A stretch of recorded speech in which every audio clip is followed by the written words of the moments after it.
Assalamualaikum semua. Hai, jumpa lagi Mak Dia di sini. Hari ni Mak Dia nak makan sesuatu yang special. Mesti korang dah nampak kan apa dekat depan ni? Ya, asam pedas. Hari ni lauk Mak Dia ada asam pedas ikan kaci. Ni asam pedas ikan kaci. Dan juga ada lalapan jantung pisang rebus. Dan juga sambal asam. Jemput makan semua. Jom makan sama-sama dengan Mak Dia. Sebelum tu kita ambil nasi dulu. Jemput makan semua. Bismillahirrahmanirrahim. Mak Dia nak rasa kuah asam pedas dulu. Kuah asam pedas. Hari ni kuah asam pedas dia tak pekat sangat ya, cari-cari sikit. Bismillahirrahmanirrahim. Sedapnya. Kita ambil kacang bendi. Bismillahirrahmanirrahim. Sambal asam dengan jantung pisang rebus. Bismillahirrahmanirrahim. Sedapnya. Jantung pisang ni lembut ya. Jantung pisang ni lembut sangat. Rebus sampai lembut. Sambal asam, kacang bendi. Kita ambil ikan. Ambil kuah asam pedas. Isi ikan masuk dalam asam pedas ni. Ambil kuah asam pedas ni, tuang atas isi ikan.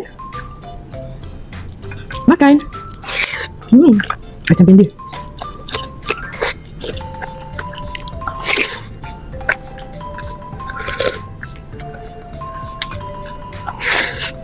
Jantung pisang, sambal asam.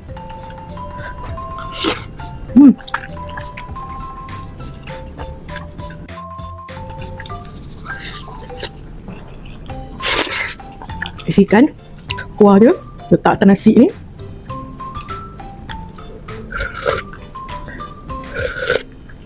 Isikan kuah asam pedas, buang kat isi ikan ni, ambil nasi.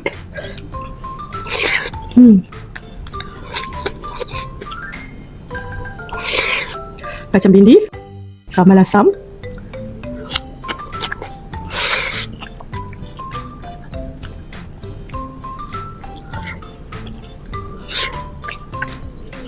Jantung pisang, sambal asam.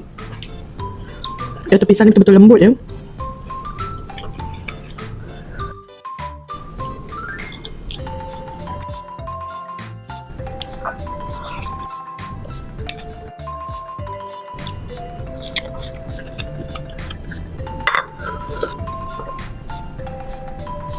Alhamdulillah, syukur nikmat atas rezeki yang diberikan hari ini. Hari ini asam pedas dia betul-betul pedas sebab terlebih letak black pepper ataupun biji ladi hitam.